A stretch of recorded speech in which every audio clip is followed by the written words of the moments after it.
आफरीन किसी रोज़ घर आओ, रात का खाना हमारे साथ खाओ, 3 माह हो गए तुम्हारी शादी को, तुम तो जैसे हमें भूल ही बैठी हो।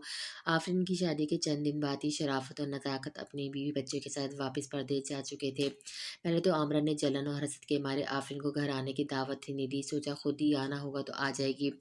लेकिन 3 माह गुज़र गए थे, आफरीन ने फ़ोन तक पलट कर नहीं किया था। इसलिए आमरा एक दिन बच्चों को लियाकत के साथ मज़हर के घर जा पहुँची थी। घर कहाँ था, कोई शीश महल था वो। आमरा का मुँह खुले का खुला रह गया था, हसरत भरी ठंडी-ठंडी आहें भर रही थी। आफरीन बस दूर से ही सलाम किया था, गले नहीं मिली थी। लियाकत शिद्दत जज़्बात से सर पर प्यार करने के लिए आगे बढ़ा था, लेकिन आफरीन ने सर पर प्यार लेने के लिए सर आगे नहीं किया, ना भाई सर के साथ लगी। बैठे ना आप लोग, लियाकत से तो इसने सलाम भी नहीं लिया। लियाकत का हाथ हवा में ही मुहल्लक रह गया था। वो सामने सोफ़े पे बैठ चुकी थी, इस वक़्त तैयार थी इसलिए बहुत प्यारी लग रही थी। कीमती लिबास और कीमती चीज़ें भी इंसान की वक़्त बढ़ा देते हैं। लियाकत का मुस्कुराता चेहरा बुझ गया था, नज़रें खुद ब खुद झुक गई थी। मदर पैंट कोट पहने, हाथ में घड़ी पहनते हुए नीचे उतर रहा था। लियाकत और आमरा को देखकर मुस्कुराकर इन्हीं की तरफ आ गया। लियाकत से बगल गैर भी हुआ, आमरा को सलाम किया। आमरा को जैसे याद आ गया था कि आफरीन को दावत भी देनी है, इसलिए तंज में डूबे हुए लहजे से कहा, बस भाभी मज़हर के इतने दोस्त अहबाब हैं कि दावतों से फुर्सत ही नहीं मिलती। आज भी हमको कॉन्टिनेंटल होटल में इनवाइट है। आई एम सॉरी, आपको मैं बिल्कुल वक़्त नहीं दे सकती। आफरीन ने सहूलियत से इनकार किया था। लियाकत भाई, आप लोगों को तो बता कर आना चाहिए था ना, आज तो हम बिल्कुल वक़्त नहीं दे सकते आप लोगों को, मज़हर ने भी घड़ी देखते हुए कहा था। आमरा का खफ़्त के मारे बुरा हाल था, अपने आने पर खुद पर मलामत कर रही थी। बस ये गलती हो गई हमसे, लेकिन कोई नहीं, फिर कभी सही। लियाकत की हालत भी आमरा जैसी थी, दोनों के चेहरे उतर गए थे। लेकिन प्लीज़ आप लोग डिनर किए बगैर मत जाइएगा। मज़हर ने कुछ मुरव्वत दिखाई थी, फिर एक मुलाज़िमा से कहा जो इनके सामने जूस रख रही थी, आए ये मेरे इन लॉज़ हैं, इसलिए इन्हें खाना खिलाए बगैर मत जाने दीजिएगा। लियाकत भाई, आप लोग प्लीज़ बैठें। मज़हर ने जब इन्हें खड़ा देखा तो मेहमान नवाज़ी ने भाई, नहीं इसकी ज़रूरत नहीं, हम तो बस आप लोगों से मिलने ही आए थे, सोचा खाने की दावत दे दें। आमरा ने तेवरी चढ़ाए नागवारी से कहा, खाना आपके घर खाएं या आप हमारे घर, एक ही बात है। मुझे खुशी होगी अगर आप खाना खाकर जाएं तो। मज़हर की बात पर लियाकत टाल नहीं सकता था। हाँ जी, क्यों नहीं, आप लोग बेफ़िक्र होकर जाएं। लियाकत ने मज़हर को कहने के बाद बीवी को भी घूरा के चुपचाप बैठ जाए, जो वहाँ एक पल रुकने को तैयार नहीं थी। आफरीन, कम ऑन यार, जल्दी चलो, हम लेट हो रहे हैं। मज़हर ने आफरीन को सोफ़े पे बुरा जवान देखा तो अजलत दिखाते हुए कहा। आफरीन फ़ौरन से उठ गई। ओके बाय लियाकत भाई, हमें इजाज़त दें। आमरा को बिल्कुल नज़रअंदाज किए वो लियाकत को अलविदाई कलमात कहकर आफरीन के हमरा बाहर चला गया। गाड़ी में बैठते इसने बड़ी संजीदगी से आफरीन को देखा था। अब बताओ कहाँ जाना है? भाई भाभी के सामने तो ड्रामा रचा ले के दावत है। मजहर ने आफरीन के बुझे हुए चेहरे को देखकर कहा, कहीं भी ले जाए मजहर, जब तक लियाकत भाई घर पर हैं। सीवी चलते हैं। गाड़ी को मेन रोड पर ले जाते हुए मजहर ने कहा। आफरीन खामोशी बैठी रही। मजहर ने इसे चुप देखकर कहा, आफरीन कोई वजह भी तो हो इतने खड़े हुए रवैये की? अपने साथ तुमने मुझे भी शामिल कर लिया, सच पूछो तो बिल्कुल अच्छा नहीं लग रहा। मजहर ने ताज्जुब का इज़हार किया था। वो कमरे में अपने कमरे में थी, मजहर भी वहीं था जब मुलाजिम ने आकर लियाकत की आमद के बारे में बताया था। आफरीन ने मजहर से ही कहा कि वो बहाना कर दे, वो उनसे मिलना नहीं चाहती। बिना कुछ पूछे वो ही मान गया था। अगर आप मुझको कुछ नहीं पूछ अगर आप मुझको मुझे कुछ नहीं पूछेंगे और यूँ मुझ पर एतबार करेंगे तो मुझे बहुत अच्छा लगेगा। लेकिन फिर भी आप चाहते कि सब कुछ आपको बता बताऊँ तो बता देती हूँ। आफरीन अब भी कुछ नहीं बताना चाहती थी।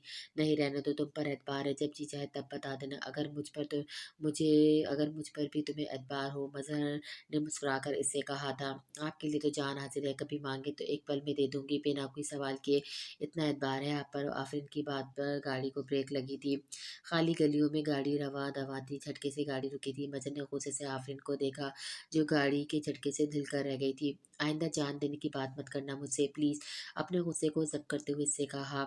आफरीन चुप सी हो गई थी, कुछ सहम भी गई थी। शादी के 3 माह पहली बार मजहर को इतने गुस्से में देखा था। वरना अब तक तो उसके धीमे लहजे को ही सुनती आ रही थी। अजीब शख्स था, मोहब्बत के लिए इसे लफ्ज़ों की ज़रूरत नहीं थी, ना ही ज़्यादा इजहार करने का कायल था, लेकिन इसके हर अमल से मोहब्बत से लगती थी। रात को वो लोग डिनर के बाद ही घर लौटे थे। रमशा बड़े ख़राब मूड में थी, नौफिल की बातों से दिल बरसता हुई थी। अब भी शाम की चाय के लिए इनकार कर दिया था। ऑफिस से आती अपने कमरे में जाकर लेट गई थी। इसकी वालदा इसके कमरे में दाखिल हुई तो उठकर बैठ गई। क्या बात है, कल से मूड क्यों ऑफ है तुम्हारा? वो रमश के पास बैठकर पूछने लगी। अम्मी, नौफिल की लाइफ में बस इसकी फैमिली इंपॉर्टेंट है, जब देखो कभी भाई की खूबियाँ तो कभी भाभी की। तुम फिक्र मत करो, शादी के बाद अपनी तरफ माइल कर लेना। अम्मी, आप जानती है मैं जॉइंट फैमिली में नहीं रह सकती, और नौफिल तो भाई का कलमा पड़ता नहीं थकता, वो चिढ़कर बोली थी। एक शादी हो लेने दो, इसके भाई-भाभी से ही कह दूँगी कि मेरी बेटी यूँ रहने की आदी नहीं है, घर तुम्हारे बाबा तुम्हें ले देंगे, एक ही तो बेटी हो तुम हमारी। अम्मी आपको लगता है वो मेरे दिए हुए घर में रहेगा, खौफ़दारी का कीड़ा है इसमें। रमशा नौफ़ल के मिज़ाज से वाकिफ़ थी, ये सब कहने की बातें होती हैं, बात की बात में देखी जाएगी, तुम फ़िक्र मत करो, अब उठो चलो मेरे साथ चाय पियो। रमशा की वालिदा ने बात ख़त्म की थी। आफरीन को सिर्फ मुलाजिम के सर पे खड़े होकर काम ही करवाना होता था। कभी माली से बाहर लॉन की सफाई वो करवा रही होती, तो कभी किचन में डिनर के लिए मजहर के पसंद की डिशें बनवा रही होती। अबान भी मूडी किस्म का बच्चा था, बहुत नखरों से खाना खाता था। इसे खाना खिलाकर थक कर वो अपने कमरे में जाकर लेटी थी। माजी की यादें जहाँ तल्ख थी, वो मदर की वजह से बहुत हसीन भी गुजरी थी। शादी के अगले रोज ही इसकी पहली बीवी के कमरे से चीखने की आवाज़ें आ रही थी। आफरीन की आंख इसी शोर से खुली थी। इसने बेड की तरफ देखा तो मदर वहाँ मौजूद नहीं था। वो उठकर बैठ गई। चिल्लाने का इतना शोर था कि मजबूरन इसे बाहर आना पड़ा। सामने का कमरा शाहिद मदर की पहली बीवी का था। शोर वहीं से उठ रहा था। आफरीन खरामा खरामा कदम उठाती वहाँ पहुंची थी। मजर तुम मेरे हो, मेरी हो ना। आफरीन के कदम वहीं जम गए थे। हाँ मारिया तुम्हारा ही हूँ। मजर इसे शायद अपनी मोहब्बत का यकीन दिला रहा था। नहीं तुम झूठ बोल रहे हो, रात तो मेरे पास नहीं थे। कहाँ गए थे, कहाँ गए थे? अपनी अपनी दूसरी बीवी के पास गए थे, बताओ मुझे कहाँ गए थे? वो चिल्लाकर पूछ रही थी। आफरीन बाहर खड़ी इसकी चीख पर घबराकर एकदम पीछे हटी थी। खौफ से दिल की धड़कनों में इजाफा हुआ था। क्या हो गया तुम्हें मारिया? तुमने ही जिद की थी मुझसे कि मैं दूसरी शादी कर लूं। मदर का लहजा मुतावजा नहीं था, शायद इसे समझा रहा था। इसे छोड़ दो मज़र, इसे छोड़ दो, मैं पूरी रात नहीं सो पाई। मुझे जब भी एहसास होता है कि तुम इसके पास हो, मेरे सर में दर्द शुरू होने लगता है। मेरा दिल बर्दाश्त नहीं कर रहा मज़र, मुझे घुटन हो रही है। देखो, देखो मुझे सांस नहीं आ रहा। मुझे लगता है मुझे कोई फ़र्क नहीं पड़ेगा, लेकिन नहीं, नहीं मैं नहीं सह सकती। मैं तुम्हें किसी के साथ शेयर नहीं कर सकती। मुझे औलाद नहीं चाहिए, मुझे कुछ भी नहीं चाहिए। मुझे सिर्फ़ तुम चाहिए, सिर्फ़ तुम। मारिया मारिया बेतहाशा रोने की आवाज़ आ रही थी। आफ़रीन को लगा शायद ये साहिबान भी आर्ज़ी है। मैं तुम्हारा ही हूँ, सिर्फ़ तुम्हारा, किसी का नहीं हूँ। तुमसे मोहब्बत करता हूँ, तुम्हारे पास ही हूँ। बदर की बात पर ना चाहते हुए इसके आँसू झलक गए थे। ये जानती थी कि वो शादीशुदा है, पहली बीवी भी है, लेकिन शायद जो जेलिस अंदर बैठी मारिया आफ़रीन के लिए रख रही थी, वही जेलिस बाहर खड़ी आफ़रीन को भी महसूस हो रही थी। वादा करो उसके पास नहीं जाओगे, वादा करो उसे छूने के छूओगे भी नहीं। तुम्हारी मोहब्बत पर मेरा हक है मज़र, छोड़ दो इस लड़की को, छोड़ दो वरना मेरा सर दर्द से फट जाएगा। आफ़रीन की बेख्तियार अपने हाथ पर रखकर अपनी सिसकियाँ दबाई थी। अगर मज़र ने छोड़ दिया तो क्या करेगी, कहाँ जाएगी? मारिया होश में आओ, हो क्या गया तुम्हें? पिछले 6 माह से तुम एक ही रट लगाए बैठी थी। कभी कहती तुम्हें छोड़ दूँ, कभी कहती दूसरी शादी कर लूँ, अब कह रही हो कि इसे छोड़ दूँ। मुझे इंसान रहने दो, खुदा के लिए दवा लो, अपनी हालत देखो क्या हो गई है तुम्हारी। मदर बेबसी से बोल रहा था। बाहर खड़ी आफ़रीन जैसे पत्थर की हुई थी। रात को मदर की बातों से लगा था कि शायद इम्तिहान ख़त्म हो चुके हैं, इसे भी एक मुस्तकिल ठिकाना मिल गया था। लेकिन अब लग रहा था सब कुछ रेत की दीवार है। पहली बीवी इसकी कज़न है, मोहब्बत है, वो क्या है? कुछ भी तो नहीं। वजह तुम रात को इसके पास नहीं जाओगे, वजह तुम मेरे साथ रहोगे। ठीक है मैं तुम्हारे पास ही रहूँगा, कहीं नहीं जाऊँगा, लेकिन अभी तुम लेट जाओ वरना फिर से सर दर्द होगा। अगर मैं सो गई तो तुम इसके पास चले जाओगे। नहीं जाऊँगा कहीं भी, तुम्हारे पास ही हूँ, बैठा हूँ। इससे ज़्यादा क्या सुनती आफ़रीन मेरे मेरे कदमें उठाती अपने कमरे में चली गई। अलमारी से एक सिंपल सा जोड़ा निकाला, नहा कर पहन लिया। कुछ देर बाद एक मुलाज़िमा इसके कमरे में आई थी। बीबी जी नाश्ता कमरे में ले आऊँ या डाइनिंग में करेंगी? डाइनिंग में मेरे अलावा और कौन होगा? कोई नहीं जी, बड़ी बेगम साहिबा तो अपने कमरे में करती हैं और साहब जी ने मारिया जी के साथ नाश्ता इनके कमरे में किया है। मुलाज़िमा की बात से दिल मज़ीद बोझिल हुआ था। जब मुझे अकेला ही खाना है तो कमरा भी ठीक है। वो बेबसी से बोली, बीबी जी क्या खाना पसंद करेंगी? बस 1 मग चाय, साथ चंद बिस्किट और कुछ मत लाना। आफ़रीन की बात सुनकर वो चली गई। नाश्ते में चाय के साथ कई किस्म के बिस्किट थे। अभी वो नाश्ता कर ही रही थी जब मज़र कमरे में आया था। उसे सामने कुर्सी पे बैठे नाश्ता करते देखकर मुस्कुराया था। अच्छा किया आपने नाश्ता कर लिया, वरना मेरे इंतज़ार में ना जाने कब तक भूखी बैठी रहती। मज़र ने शिकवा किया था। यह वाक़या वाक़ई इसे कहा था। आफ़रीन समझ नहीं पाई थी। वो आफ़रीन के बराबर रखी कुर्सी पर बैठ गया। आप तो नाश्ता कर चुके थे, इसलिए मैं किसके इंतज़ार में भूखी रहती। ना चाहते हुए भी तंज कर गई थी। मज़र की मुस्कुराहट और गहरी हो गई थी। मैंने सिर्फ मारे को नाश्ता करवाया, बस जानने वाले इसके साथ लेते। फ़िक्र आपकी भी थी कि कहीं मेरे इंतज़ार में भूखी न बैठी रहें। न जाने क्यों आफ़रीन मज़र की बात पर शर्मिंदा सा हुई थी।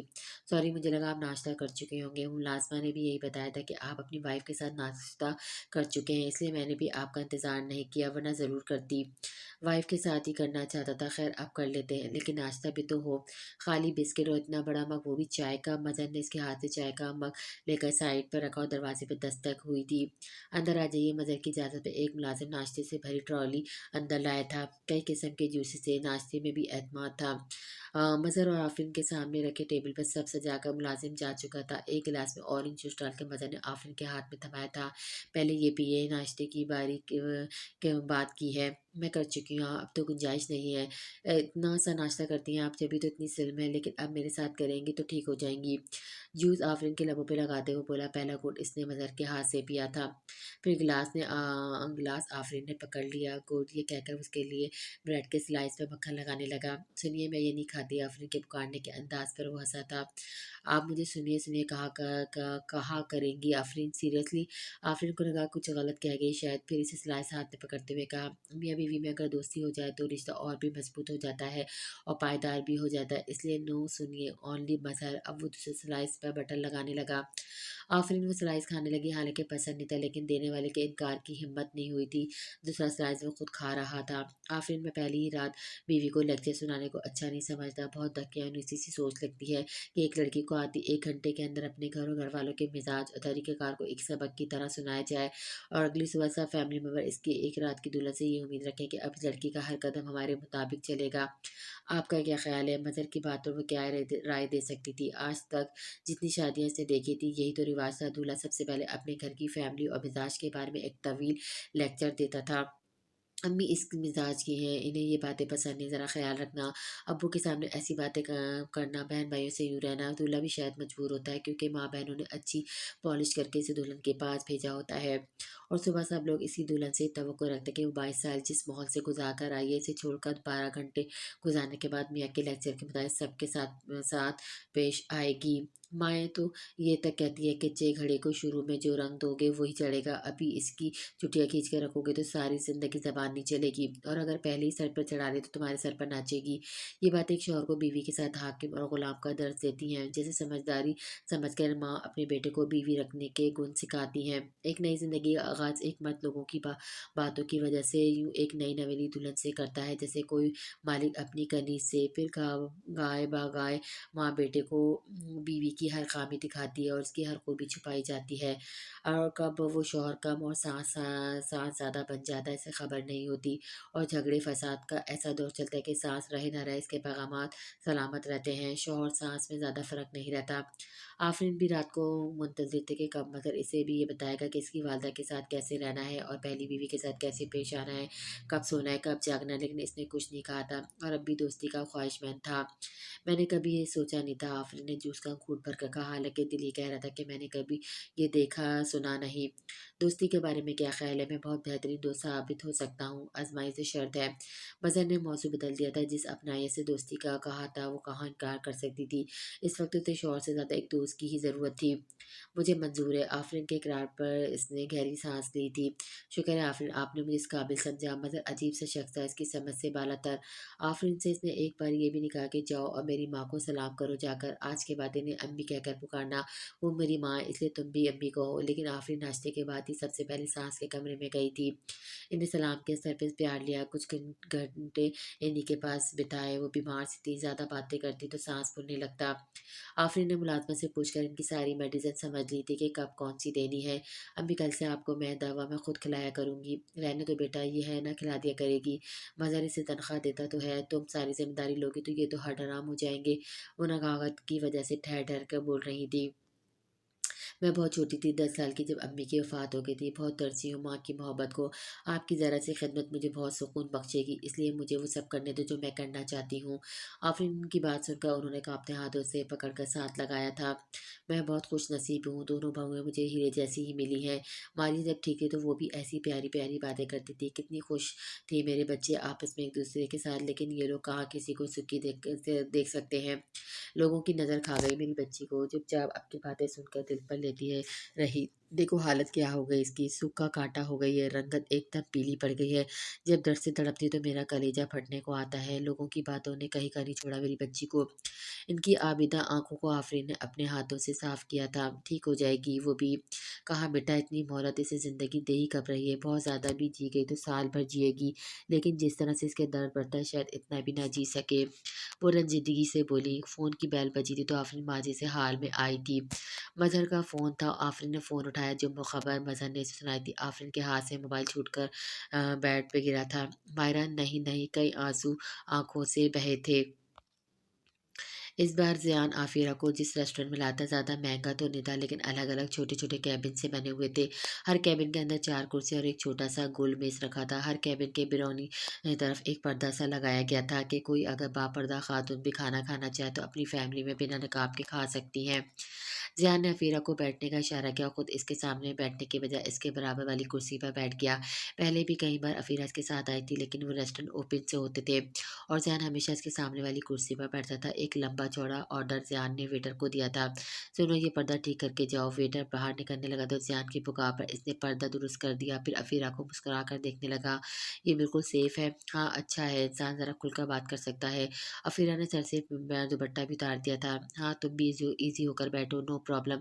ज़ियान ने अफ़ीरा से कहा। ख़ासा गहरा-सा गला था इसकी कमीज़ का, या शायद वो हमेशा इसके सामने बैठता था, आज बराबर में बैठा। फिर अफ़ीरा ने सर से दुपट्टा उतारकर कंधे के एक जानिब ही लटका रहने दिया था, फैलाकर कर नहीं लिया था। ज़ियान की नज़र अचानक इसकी तरफ उठी थी। जल्दी से हटा भी ली थी, लेकिन दिल के अंदर बैठा शैतान अपना वार चल चुका था। नज़रों की ख़ता करने के लिए दिल ने फिर से उकसाया था। ऐसे मौके सब कुछ जानते बूझते नज़रों की बेबाकी को भांपते हुए अफ़ीरा ने बेनाज़ बन जाती थी, वरना औरत खुद पर उठने वाली नज़रों को जान जाती थी। ज़ियान वो वाइट गोल्ड चेन ली तुमने? अफ़ीरा को बस यही एक फ़िक्र थी। हाँ, लेकर आया जभी तो ऐसा रेस्टोरेंट चूज़ किया ताकि तुम्हें अपने हाथों से पहना सकूँ। जेब से इसने डिबिया निकाली। अफ़ीरा की आँखें चमकी थी। लालच भी आंधी देवी का नाम है जिसकी भूख कभी नहीं मिटती, और अपनी बढ़ती हुई भूख की तस्कीन के लिए वो हर चीज़ दाँव पे लगा देती है। ऐसी एक देवी का नाम अफ़ीरा था। चेन देखकर वो इतनी खुश थी जैसे पागल सी हो गई हो। Thank you so much Ziyan. शिद्दती जज़्बात से ज़ियान का हाथ बड़े गलत वक़्त पर थाम कर चूम बैठी थी। वो पहले ही अपने जज़्बात को काबू में नहीं रख पा रहा था। अफ़ीरा की ये बेसाख्ता हरकतें जैसे अंदर आग सी लगा दी थी। अफ़ीरा ने बाकी का दुपट्टा भी पीछे खिसकाया। आगे आए घुंघराले ड्राई शुदा बालों को पीछे करके गोया इसे चैन पहनाने की दावत दी थी। चेन पहनाते हुए ज़ियान का चेहरा बिल्कुल अफ़ीरा के चेहरे के मुकाबिल था, करीब भी बहुत था। नज़रें इसी पे जमी हुई थी। चेन पहनाने के बाद जो गुस्ताखी इससे सर्ज की थी, इसकी तवक्को अफ़ीरा को हरगिज़ नहीं थी। अफ़ीरा का अपना आप इसकी गिरफ्त से छुड़वाना मुश्किल हुआ था। चंद लम्हों बाद वो पीछे हटा था। ज़ियान शेम ऑन यू, बेअख्तियार बोली थी। इतना तो हक बनता है मेरा, मुझे भी तो चंद लम्हे यादगार करने थे। अब जब भी दिन को तुम देखोगी मेरे साथ बिताए हुए खूबसूरत लम्हे याद आएँगे। कोई और मौका होता तो अफ़ीरा उठकर चली जाती, लेकिन सोने की चेन का शायद वज़न बहुत ज़्यादा था कि वो हिल भी नहीं पाई थी। कुछ ही देर में वेटर खाना लेकर पहुँच चुका था। चलने वालों के सिवा अफ़ीरा के हलक में कुछ नहीं उतरा था। वापसी पे अफ़ीरा को इसकी मतलूबा बस के पास ज़ियान ने इसे बाइक से उतारा था। लो यू इफ़ी एंड टेक केयर। आँख विंक करके वो बाइक आगे बढ़ा चुका था। अफ़ीरा को पहली बार वो बुरा लगा था अपनी हरकतों पर। शायद वो ज़हनी तौर पर पर्दापोशी डाल चुकी थी, इसलिए गलती बस ज़ियान की नज़र आई। किसी अजनबी लड़के का हाथ बेलतकल्लुफ़ पकड़ना, इसके साथ बिना फासले रखे बैठना, मोहब्बत के नाम पर कंधे से कंधे जुड़ना, इसका बाजू पकड़ना शायद अफ़ीरा के लिए जायज़ था। जब किसी गैर मर्द को इतनी बेतकल्लुफ़ कोई लड़की दिखाएगी तो वो कोई झिझकेगा। ज़ियान का हौसला खोलने वाली वही थी, लेकिन अंदर बैठा शैतान कहाँ अपनी गलती मानता है। बेशर्म इंसान, अब कभी नहीं मिलूंगी इससे, ये कहकर वो बस में बैठ गई। बिल्ली का बच्चा नौफिल के पाँव में अचानक से आया था। इसको बचाने के चक्कर में वो सामने से तेज रफ्तारी गाड़ी को देख नहीं पाया था। नौफिल ज़याब की जान ही तो निकल गई थी। तेजी से वो नौफिल की जानिब भागा था। एक ज़ोरदार धक्का नौफिल को लगा था। दूर जाकर वो गिरा था, सर ज़मीन से टकराया, माथे से खून रसने लगा। सब कुछ इतनी तेज़ी से हुआ था कि वो अब समझ नहीं पाया था। शोर की आवाज़ों पर इसने बेसाख्ता पलट कर देखा। ज़रियाब सड़क पर गिरा हुआ था। बहुत से लोग इसके पास मौजूद थे। कोई गाड़ी वहाँ मौजूद नहीं थी, लेकिन इसका सर और खून व खून हो चुका था। वो भागते हुए ज़रिए आपके पास पहुँचा था। जल्दी इसे हॉस्पिटल ले चलो, सर पर चोट लगी है, खून बहुत बह गया है, एक बुजुर्ग फ़िक्रमंदी से बोला। नौफिल ने जल्दी से इसे गोद में उठाया था, अपनी गाड़ी की पिछली नश खोलकर इसे लिटाया। चंद नौजवान भी इसकी मदद के लिए पहुँच गए थे। आप अपने भाई के साथ बैठ जाएँ, गाड़ी में ड्राइव करके हॉस्पिटल ले चलता हूँ, इनमें एक नौजवान ने कहा। नौफिल खुद भी इस कंडीशन में नहीं था कि गाड़ी चला सके। इसने चाबी निकालकर नौजवान के हवाले कर दी। वो ज़रिया का सर अपनी गोद में रखे पीछे बैठ गया। लड़का भी बहुत तेज़ ड्राइव कर रहा था। भाई आपको कैसे लगे? आँसू इसके आँसू से टप टिप-टिप बह रहे थे। तुम ठीक हो? नोफिल तुम्हें चोट तो नहीं आई? ज़रिया साँस भी खींच-खींच कर ले रहा था।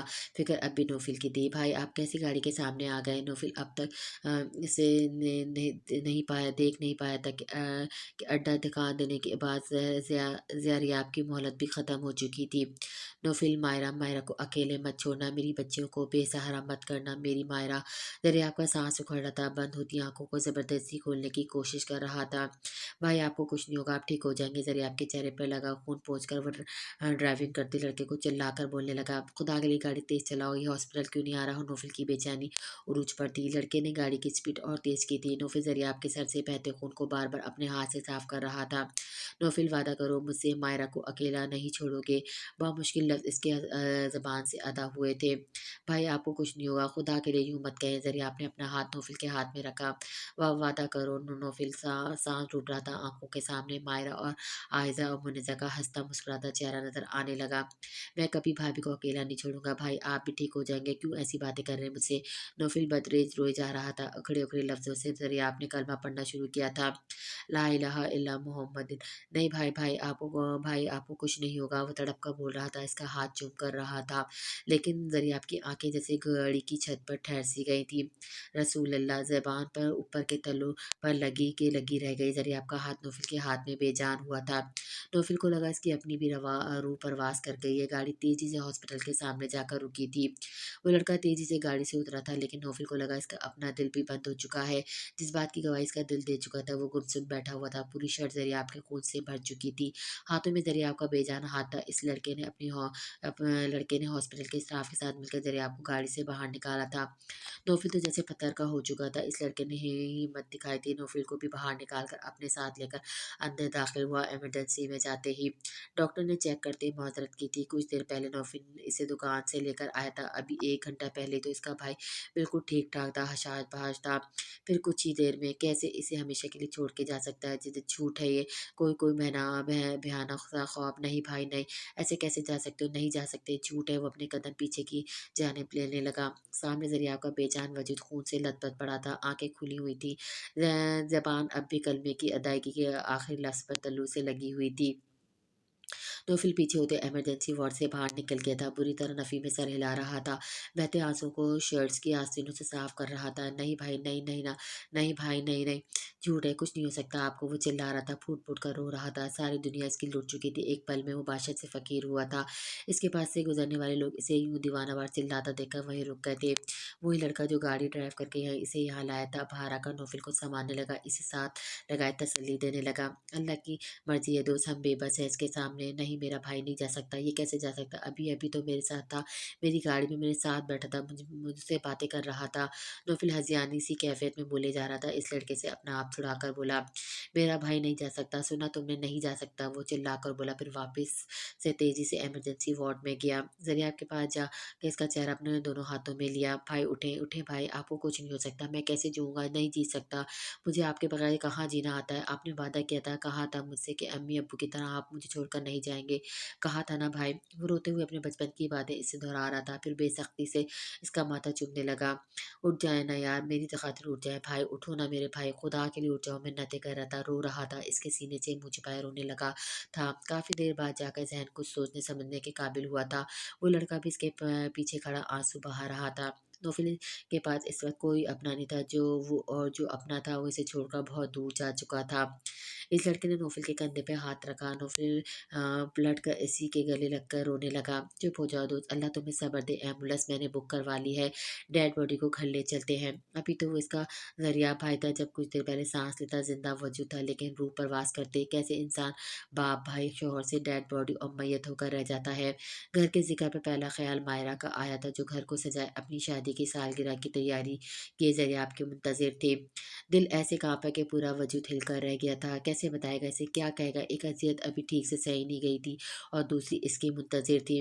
चुपचाप एम्बुलेंस में ज़रिए आपकी डेड बॉडी के साथ बैठ गया। इसकी गाड़ी वो लड़का ही ड्राइव कर रहा था। घर तक वो साथ ही गया था। ज़ियान घर में दाखिल हुआ तो इसकी वालिदा ने मिठाई इसके मुँह में डाली थी। अमर की शादी अगले महीने तय पाई है। इसकी वालिदा ने इसे खुशखबरी सुनाई। वाह! मुबारक हो सबको। सभी सहन में मौजूद थे।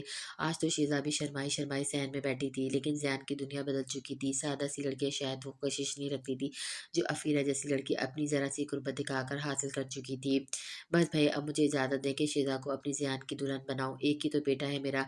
मैं भी जल्द अपना ये अरमान पूरा करूँगी। जहाँ ये खबर सुनकर ज़ियान चौंका था और शीज़ा शर्मा कर अंदर भागी थी। बड़ी शर्मीली बेटी है मेरी, हया का फिकर, वरना आजकल की लड़कियां कहाँ लिहाज रखती हैं। बेशर्मों की तरह मंगेतरों की बाहों में बाहें डाले बाजारों में घूमती नजर आती हैं। जियान की वालदा ने नागावारी से कहा, ये नहीं पता था कि आजकल बेटा भी ऐसी लड़की पे फरीजा है। हाँ भाई एजाज, मैं तो कहता हूँ महक के वली में बस जियान का निकाह भी पढ़वा ही लेते हैं। बच्ची अपने घर की है, जहेज के लेन देन की जरूरत ही नहीं है। फिर बच्ची ने यही तो रहना है। वालिद की बात पर ज़ियान की बेचैनी बढ़ी थी, इसलिए अपने कमरे में चला गया। ये सब तो होना था, ये तो वो जानता था, लेकिन इस तरह इतनी जल्दी अब वक़्त आ गया कि वो अपनी माँ को अफ़ीरा के बारे में बता दे। अफ़ीरा गुस्से से घर में दाखिल हुई थी। माँ इसकी मुंतज़िर थी। अफ़ीरा को देखकर इसकी तरफ लपकी। मिली इस लड़के से आबदी बेगम ने गनी ख़ैज़ अंदाज़ से पूछा, लेकिन अफ़ीरा की बेज़ारी उरूज पर थी। हाँ, मिल लिया। वो कुर्सी पर बैठ गई, वो पाँव को हिल के सैंडल से आज़ाद किया। ज़ियान की हरकत याद आई तो चिचरी सी लेने लगी। सोने की चेन दी है इसने। माँ की आँखें बेचैन थी चेन देखने के लिए। फिर अफ़ीरा की गर्दन पे चेन देकर हाथ में लेकर देखने लगी। वज़नी है फ़ी, 1 तोले से ऊपर की लग रही है। हाँ, हाँ, हाँ, बहुत वज़नी है। लापरवाही से अफ़ीरा ने जवाब दिया था। इस वक़्त वो किसी से बात भी नहीं करना चाहती थी। अच्छा ये बता, रिश्ता कब भेजेगा तेरा? इतने सालों से तेरे अब्बा से बहाने बना रही हूँ फ़ी, अब तो तुझसे छोटी अबीरा के लिए भी रिश्ते आने लगे हैं। आबदा बेगम बेटी की हर हरकत से वाकिफ़ थी। माँ की पूरी-पूरी शय का नतीजा था जो अफ़ीरा इस हद तक पहुँची थी। अभी बस ले आएगा चंद माह में रिश्ता। वो मेरे कौन से कोई आला ख़ानदान से रिश्ता आ रहा है, आ रहे थे जो अब्बा हाथ में सरसों जमाना चाहते हैं। कोई दूध वाला तो कोई परचून वाला। मुझे नहीं करनी ऐसे लोगों में शादी। अबीरा की बेशक कर दें, ये कहकर वो अपने कमरे में चली गई।